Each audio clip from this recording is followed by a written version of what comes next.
Hi friends, it's me, Mrs. Ebert. I wanted to show you another painting project. I have here some bubble wrap. And since I think a lot of us have been having more things delivered to us nowadays, you might have some of this laying around. And this is a really easy project, fun project to do.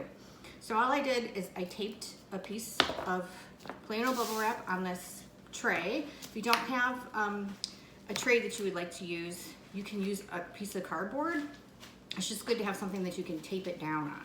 And then all you're gonna do is I put a little bit of paint in my little cat food containers. I have some black as well, but I'm gonna keep that a little separate. And this time I decided to use my regular paintbrushes that I have, traditional ones. So all you do is give children some paint, and then you just paint the bubble wrap, which is kind of a fun experience just doing that. It does feel kind of weird. So you cover up your bubble wrap. And again, this is a process activity, so there's no right or wrong way to do this. See, we can mix colors, whatever your little artist is feeling. A little green over here, maybe some there. And then, so after your child has painted their bubble wrap as much as they would like, you would want to monitor that they don't put a ton of paint on because you still want to be able to see the little bubbles. It helps if you don't put a lot of paint out and just give them a little bit as they need it. So then you take a piece of paper. I did order some nicer paper off of Amazon. This was super cheap. It's by a company called Sunwise, I think. And it's just a little heftier paper, not cardstock, but better for painting. So get your piece of paper, which of course you would write your name on it. I don't have a pen right this second, but normally they'd have their name on their art, and then you put it down on the bubble wrap, and then just press it down, which again, feels kind of cool in itself. And then when you're done, you lift it up and you get this beautiful print. Isn't that neat? You could keep it like this, or if you wanted, you could cut out Easter egg shapes or flower shapes, something like that. Put some decorations around. I'm gonna set this here. This can be reused over and over again, at least while you're doing the one project. What you probably would do is just try to wipe off the excess paint before the next artist is coming along and is going to take a swing at it. Now I wanted to show you different size bubble wrap. This is the bigger stuff, which I thought might be kind of cool using the black paint. So that's why I have the black paint out. Don't be afraid of black or brown paint. You can make some really cool stuff with it. Okay, so I've got my brush. I switched out, put down the bigger bubbles just right over the other ones. And then this feels a lot different. Painting with these big bubbles. I wonder if I can pop one while I'm painting. Should I try? Well, I think that one was already popped.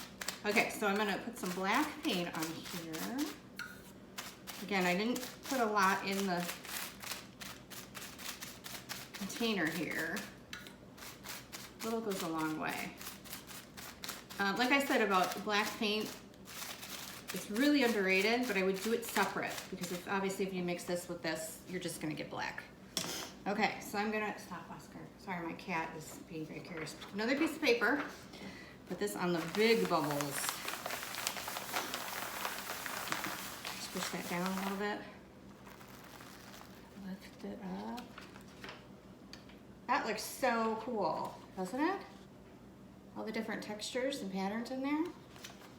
So again, you could either just throw this away, or if you wanted to, you could let it dry, wipe it off, and then reuse it. And then one more quick thing I was going to show you with bubble wrap paintings. I'm going to set this over here. I took a rolling pin and wrapped some bubble wrap around it. So instead of making a print, you're going to roll it on. I think I'll do it this way. So what I would do with your artist, make sure this is taped on there, And what they're gonna do is paint on the actual roller. Like this. And this is a little heavy, so I don't may need to help them hold it a little. Again, it's more the process. Not sure what's gonna happen with my tape here, but we'll see. I'll do some orange.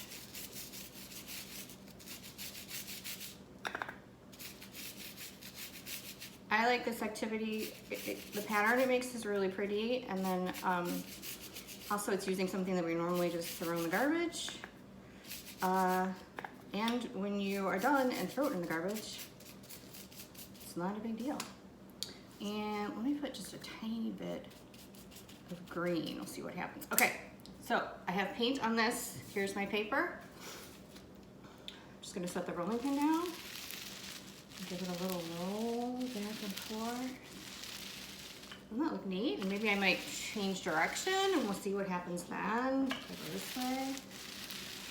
Wow, it gets some kind of a little blurry. I'll show you.